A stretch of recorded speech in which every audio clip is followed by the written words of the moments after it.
He's back. A brand new Superman, a brand new DC universe, and a movie that's either going to save this franchise or sink it all over again. James Gunn's Superman just hit theaters, and no lie, I walked in with doubts. But what I got wasn't what I expected. So today, we're doing a full deep dive. The highs, the lows, the cameos, the controversy. Whether it's worth your time and what it really means for the future of DC. This is Smokescreen Cinema Reviews, where we help you see through the smoke. Let's start with the setup because Superman skips the usual baby in a cornfield routine. This time, Clark's already Superman, already flying, already making headlines. And Metropolis? It's not just a city, it's a pressure cooker. LexCorp is lurking in the shadows, alien tech is leaking into the streets, and the public is divided on whether Superman's a savior or a threat. Let's talk characters, because the casting matters here. David Corenswet? He's not trying to copy Cavill or Reeve. His Superman is warm, vulnerable, and deeply moral. This is a guy who wants to help, even when people don't want to be helped. It's unfortunate that David looks a lot like Eric Foreman from that 70s show. It doesn't help that the Superman suit that David is wearing throughout the movie makes him look weak and thin, instead of the usual muscular image that most people expect when it comes to Superman. Rachel Brosnahan absolutely owns Lois Lane. She's not just fearless, she's the smartest person in the room. The dynamic between her and Clark is witty, romantic, and she usually leaves Clark on the defensive when they get in arguments. Then there's Lex Luthor. Nicholas Hoult plays him like a tech bro in a tailored suit. Calm, dangerous, and always calculating. No evil monologues, just pure ice-cold control and manipulation. Some fans may want a bigger, bolder Lex, but this one, he's playing the long game. What makes this Superman stand out isn't the powers. It's the perspective. This movie asks real questions. What does truth even mean in a world filled with noise? How do you stay hopeful when hope keeps getting weaponized? Superman here isn't just punching aliens. He's confronting what it means to be a symbol. He's torn between two worlds, but still chooses to believe in people. And somehow, for Superman, it works. It really works. And then James Gunn had to add politics into the movie.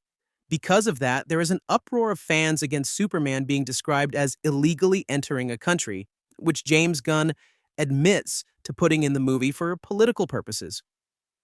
Across the USA right now, there is a lot of tension on the topic of immigration, and especially illegal immigration. I'll get more into my take on this towards the end of this video, but here's the clip from the trailer. My actions? I stopped a war. Maybe.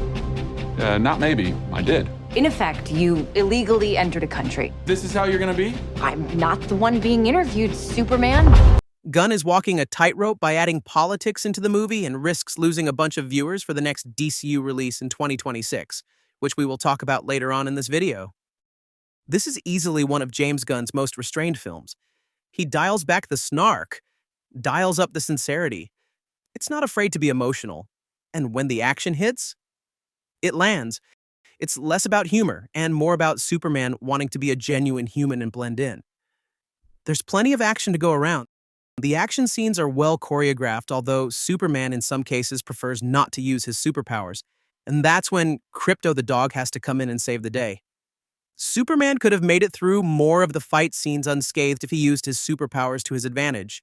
Visually, classic suit, bright colors, Metropolis that feels halfway between New York and Tomorrowland. And the tone?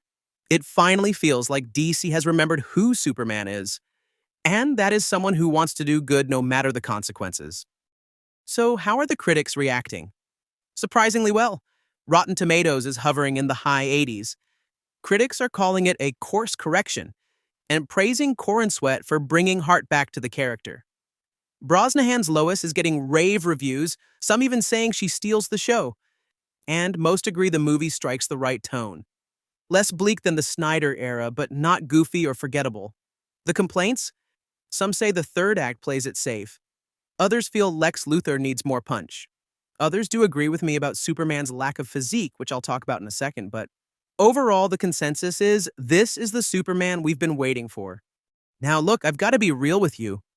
One thing that took me out of it a little? Corenswet's physique. Yeah, I know. He's Superman on the inside. But on the outside, he kind of looks normal. Not flabby, not out of shape, but definitely not the godlike build we've seen from Cavill or Reeve or even Tyler Hoechlin. For a guy who's supposed to be faster than a speeding bullet and able to bench press planets, it's just underwhelming. It doesn't ruin the performance, but I do think a slightly more heroic physical presence would have sold the role better on screen. David put a lot of work into training. He would eat 4,500 calories or more per day, and it is rumored he gained 40 pounds of muscle in only 6 to 9 months. Okay, DCU fans, here's where things get spicy. This movie definitely plants seeds. Mentions of Gotham. Quiet teases about the Authority. There's even a subtle setup for Supergirl Woman of Tomorrow that had my whole theater whispering. But here's the best part, it never feels forced. These teases don't hijack the story, they enhance it. For once, DC isn't just throwing cameos at the screen. They're building something, and I'm officially intrigued. Let's break down secrets from the movie. Crypto the dog was revealed to be in the movie in October 2024 by James Gunn via social media. Crypto's appearance is based on Gunn's rescue dog Ozu, but was changed to white fur for the movie.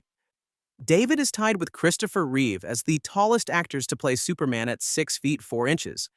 There are both a mid and a post-credits scene, but neither tease any future DC releases, contrary to Marvel's use of scenes during the credits.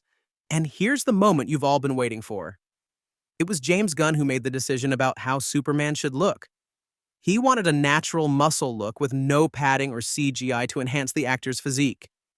So here's the verdict. Superman isn't just good, it's important. It finally remembers that Superman isn't about brute force or dark tragedy. He's about hope, leadership, and doing the right thing. Even when it's hard, it's not flawless. Lex could be stronger. The third act pulls its punches. And yes, I still think Superman should be ripped. But flaws aside, this movie gives DC fans something they haven't had in a while. Reason to believe. And for those reasons, I would rate this movie an 8 out of 10. Thanks for watching Smokescreen Cinema Reviews, where we help you see through the smoke.